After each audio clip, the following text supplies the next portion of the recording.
இந்த எழுச்சிமிகு விழாவில் பங்கேற்று ஒடுக்கப்பட்ட சேரிவாழ் மக்களுக்கு ஒரு மகத்தான பெருமையை சேர்த்திருக்கிற தமிழக முதல்வர் சமத்துவ பெரியார் தலைவர் கலைஞர் அவர்களே, இந்த விழாவில் பங்கேற்று விடுதலை சிறுத்தைகளின் விருதுகளை பெற்று இங்கே நம்மை வாழ்த்தி உரையாற்றி அமர்ந்திருக்கிற பெரியார் ஒளி ஆசிரியர் மாணவிகு ஐயா வீரமணி அவர்களே,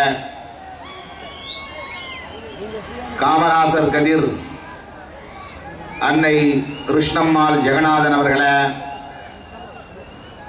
காயிதே மில்லத் திரை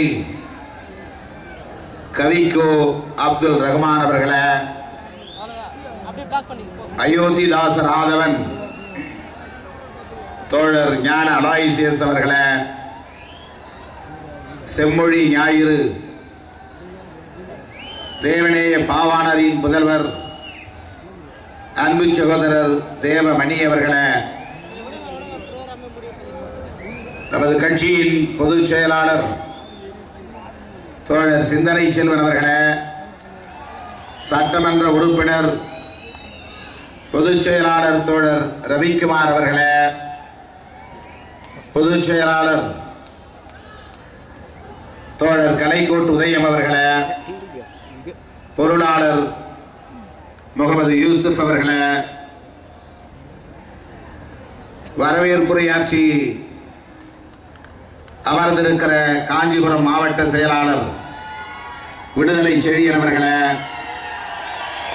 நன்றியுரை வழங்கவிருக்கிற தம்பி தென்னவன் அவர்களே,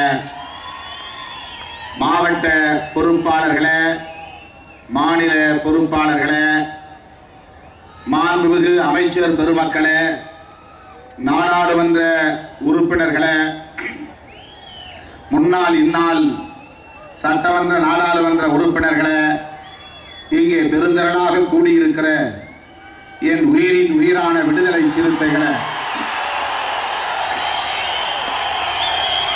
உங்கள் அனைவருக்கும் என்னுடைய பணிவார்ந்த வணக்கத்தை தெரிவித்துக் கொள்கிறேன்.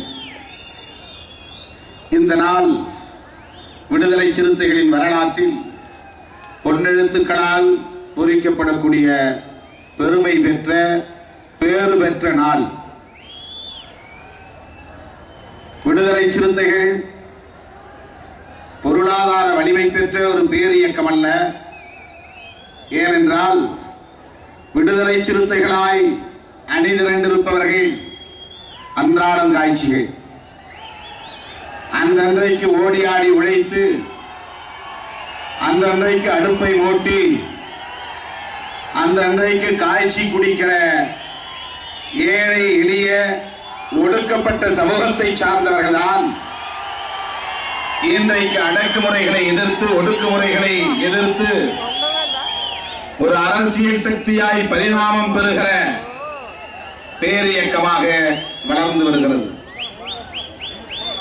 தலைவர் கலைஞர் அவர்களின் நல்வாழ்த்துக்களோடு இங்கே பேசிய நமது மாணவிக ஆசிரியர் ஐயா வீரமணி அவர்களின் நல்வாழ்த்துக்களோடு,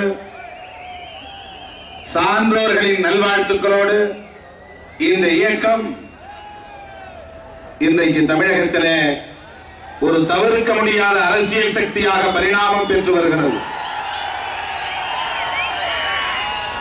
அன்றாட காட்சிகளை கொண்டு இயங்கி வருகிற இந்த இயக்கத்தின் சார்பில் இன்றைக்கு நாம் நம்முடைய வலிமைக்கு மீறிய செயல்களை செய்து கொண்டிருக்கிறோம். விருந்துக்கு அழைக்கவோ விருது கொடுக்கவோ வலிமை இல்லாத ஒரு சமூகம் இந்த சமூகம். ஐயா, எங்கள் வீட்டுக்கு வாருங்கள், சாப்பிட்டு போங்கள் என்று சொல்லக்கூடிய அளவுக்கு பொருளாதார வலிமையும் இல்லை, வசதியான வீடும் இல்லை. ஓலை குடிசையிலே 10க்கு 10 குடிசைகளே வாழுகிற, அதுவும் கூட இல்லாமல் புறம்போக்குகளே குடிசை போட்டு வாழுகிற, அந்த குடிசைகளை கூட எப்போது அகற்றி விடுவார்களோ என்கிற அச்சத்தோடு வாழ்ந்து கொண்டிருக்கிற ஏழை எளிய மக்களின் இந்த எளியவனின் அழைப்பை ஏற்று தலைவர் கலைஞர் அவர்கள் இந்த விழாவிலே பங்கேற்று நமக்கெல்லாம் பெருமை சேர்த்திருக்கிறார்.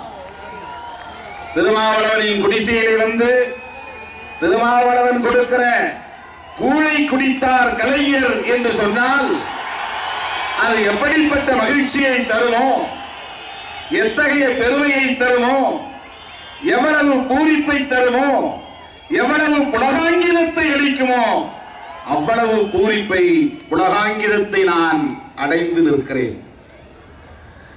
தலைவர் கலைஞர் அவர்கள் திருமாவளவன் பாராட்டக்கூடிய அளவுக்கு, அந்த பாராட்டை எதிர்பார்க்கக்கூடிய அளவுக்கு இருக்கக்கூடிய ஒரு சாதாரண தலைவர் அல்ல.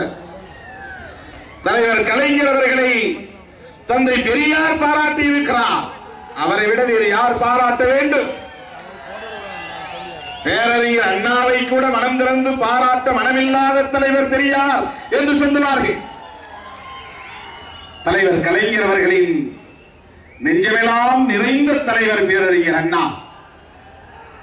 அந்த தலைவரை கூட அவ்வளவு எளிதாக பாராட்ட மனமில்லாத தலைவர் தந்தை பெரியார். ஆனால் அப்படிப்பட்ட தந்தை பெரியார் அவர்கள்தான் தலைவர் கலைஞர் அவர்களுக்கு வாழும் போதே சிலை அமைத்தவர் அண்ணா சாலையில். யாருக்கு இந்த பெருமை உண்டு? இந்த ஆட்சி மூன்றாம் தர ஆட்சி என்று அன்றைக்கு மதிப்பிற்குரிய HV ஹண்டே அவர்கள் தலைவர் கலைஞர் அவர்களின் ஆட்சியை விமர்சித்த போது பொறுமையாக எழுந்து பதில் சொன்னார் தலைவர் கலைஞர். நண்பர் ஹண்டே அவர்களே, இது மூன்றாம் தர ஆட்சி அல்ல, நாலாம் தர ஆட்சி, சூத்திரர்களால் நடத்தப்படுகிற நாலாம் வர்ண ஆட்சி என்று பதிலளித்தவர் தான் தலைவர் கலைஞர் அவர்கள். இந்த ஒற்றை கூற்றுக்காக, இந்த மகத்தான துணிச்சலுக்காக மனம் திறந்து பாராட்டியவர் தான் தந்தை பெரியார் அவர்கள். எவராலும் சொல்ல முடியாது, எவருக்கும் இந்த துணிச்சல் வராது. என் உணர்வுகளை இன்றைக்கு ஆட்சி கட்டிலே அமர்ந்து வெளிப்படுத்தி இருப்பவர் கலைஞர். அவரை நான் பாராட்டுகிறேன், அவருக்கு சிலை எழுப்புகிறேன் என்று அண்ணா சாலையிலே சிலை எழுப்பியவர் தான் தலைவர் தந்தை பெரியார் அவர்கள். ஆக தந்தை பெரியார் அவர்களாலேயே பாராட்டப்பட்டவர் பேரறிஞர் அண்ணா அவர்கள். லட்சோப லட்சக்கணக்கான மக்களை எல்லாம் திரட்டி சீரணி அரங்கிலே நடைபெற்ற மகத்தான பொதுக்கூட்டத்தில் என் தம்பி கருணாநிதிக்காக நான் கடைகடையாய் ஏறி இறங்கி இந்த கணையாழியை தேடி பிடித்தேன். சென்னை மாநகராட்சியில் வெற்றியை ஈட்டி தந்த என் அன்பு தம்பிக்கு இந்த கணையாழியை பரிசாக தருகிறேன் என்று சீரணி அரங்கிலே தந்தவர்தான் பேரறிஞர் அண்ணா. அதுதான் இன்றைக்கும் கலைஞரின் கைகளிலே ஒளி வீசிக் கொண்டிருக்கிறது, ஜொலித்துக் கொண்டிருக்கிறது. அப்படி பேரறிஞர் அண்ணாவால் பாராட்டப்பட்டவர் தலைவர் கலைஞர் அவர்கள்.